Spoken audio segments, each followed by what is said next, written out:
Hey, what's up, y'all? This is Al. Hey, I'm at well, I was working on a barbecue pit, and I ran out of steel, and I got to go to the steel yard and get some. And this is the chamber I was working on,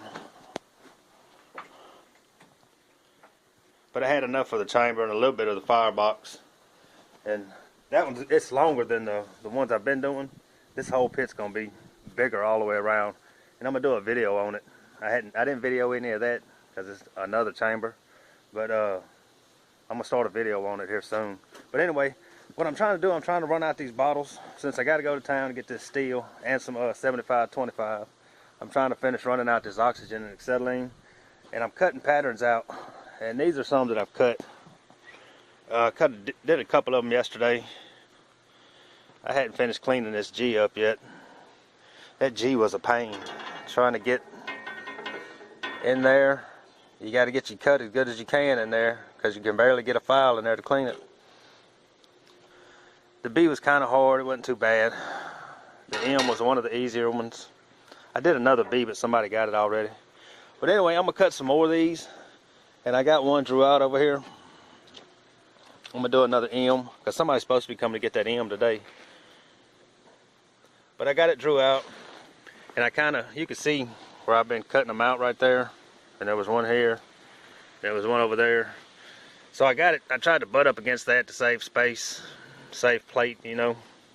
But anyway, we're gonna get to cutting on this. I'm gonna try to give you some tips on how I would cut this. This is only 11 gauge plate, so it's thin. You gotta be careful or you're gonna end up warping the thing. And it's hard to get it back flat sometimes. But anyway, what we're gonna do, I'm gonna start by coming in over here and finish this cut off.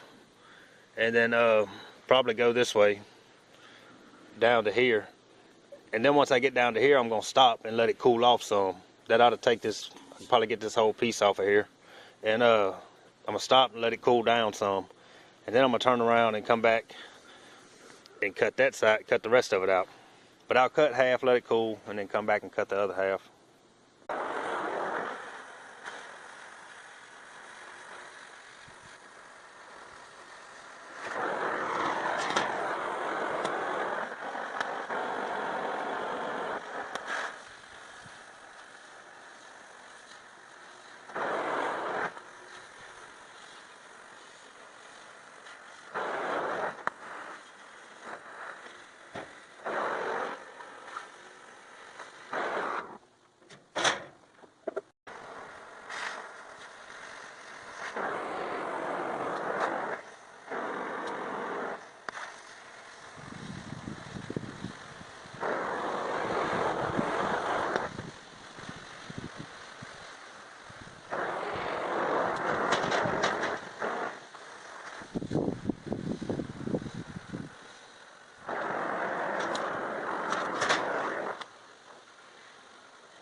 Alright, we got the Texas part cut out. Now what I'll do is go ahead and clean the little slag and stuff off the back. Sometimes I do the edges now, or I'll do the edges after I'm all good and done. Either way, but they do have to be buffed.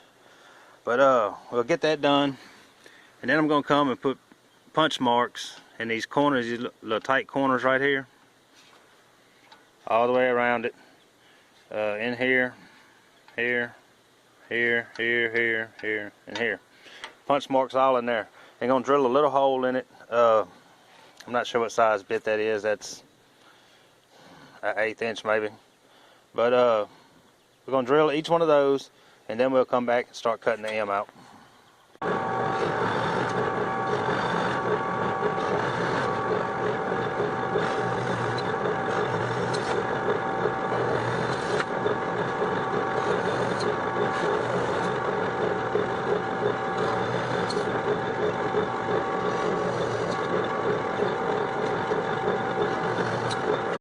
Alright, I went ahead and drilled all those holes, and then I set a center punch right in the center of that circle so that I can use a circle burner to cut the circle out around it.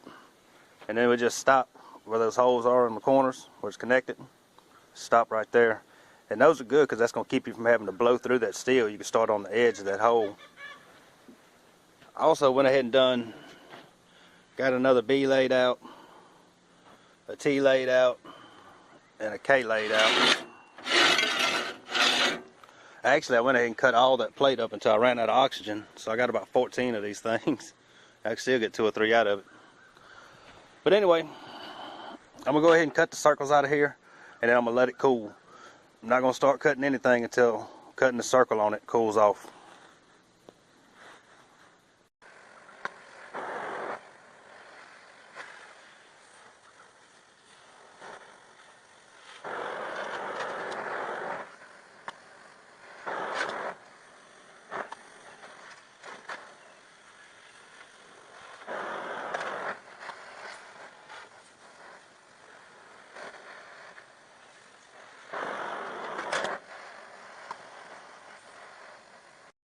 Alright, then I'm going to use a cutoff wheel to get as much as the straight edges as I can. It's gonna save you time in the end because it'll be less cleanup on it. Some of them don't have many straight edges you can get, some of them do. That M, you can get a lot of those. So we'll start cutting that, and then we'll come back with the torch and cut all around where we have to.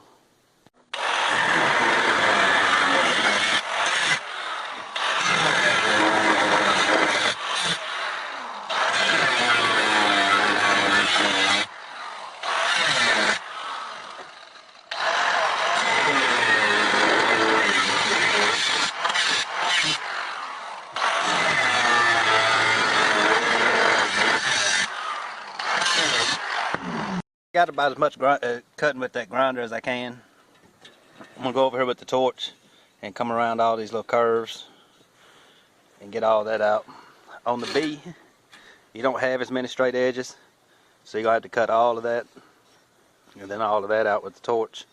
Right here, a lot of times I'll come around and then stop right there in that hole and let that cool off, so it don't have too many problems blowing back out when you go around. Sometimes you can get away with it, but it just depends. You'll have to look at it and see when you get there.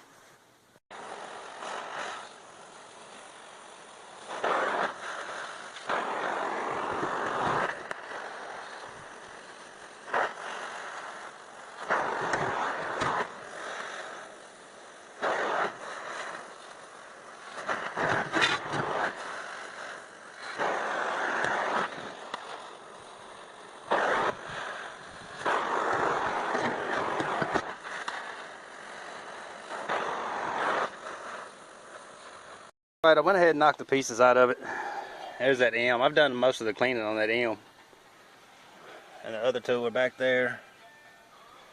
But on this B, you're not going to get much of it with the grinder cleaning it out. So it's going to be mostly file work. For this part of the B, the inside right there, that curve, I like to use this on this die grinder. That does pretty good. It eats it up pretty fast. And you can do it with the file. That just makes it a little bit faster. But now it comes down to mostly file work. I got 3 different sizes of files. These are little bitty ones. These are about medium size. But that's what it comes down to now. So I'm going to go ahead and get to cleaning this one up and try to get them all knocked out.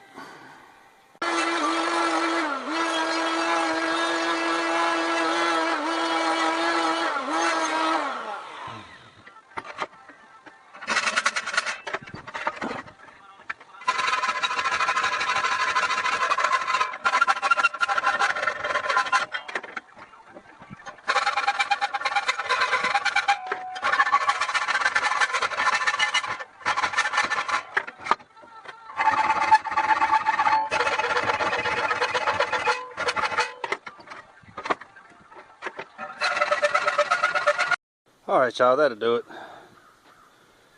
That's the B I had earlier. I still have to drill a hole, a nail hole, and the rest of them. I went ahead and finished cleaning up this G. And the only reason I done these letters is because this is what I had templates for right now. But there's the T. That little part there was a pain. And still not as clean as it could be. The K,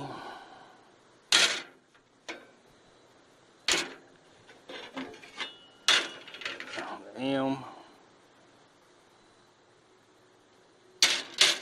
and another B. Well, we'll get drill some holes in there, nail holes, and go ahead and put these up for sale this evening. That's all I was doing them for, is just to sell them.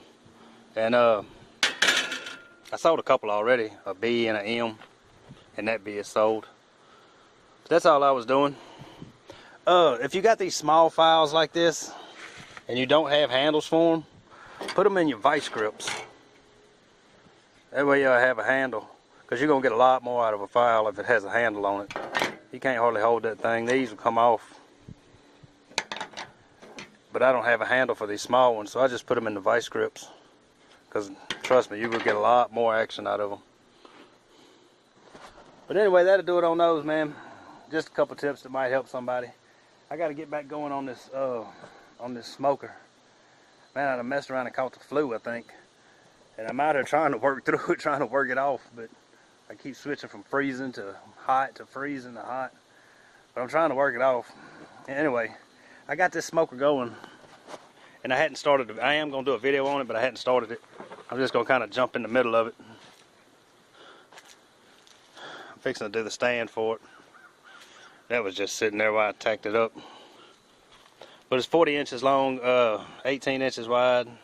That burn box is about 17 and a half, by 17 and a half, something like that. I can't remember exactly. But anyway, video should be coming on that here in the next couple weeks. It's going to take a minute to finish it. But anyway, I hope those tips help somebody, man. I know a lot of people want torch cutting videos. And just remember, man, you don't have to cut the whole thing with a torch, you know. Especially when you're dealing with small stuff like that, thin plate. And if you get some warpage, instead of trying to beat it on your table to flatten it out, get you some boards. It takes the shock a lot better. It works out a lot better than it does on the table for some reason. I mean, leave those on the table and just set it up there. But it takes the shock better or something. So anyway, man, that'll do it on this one. Y'all come back for the next one, man. We'll see you then.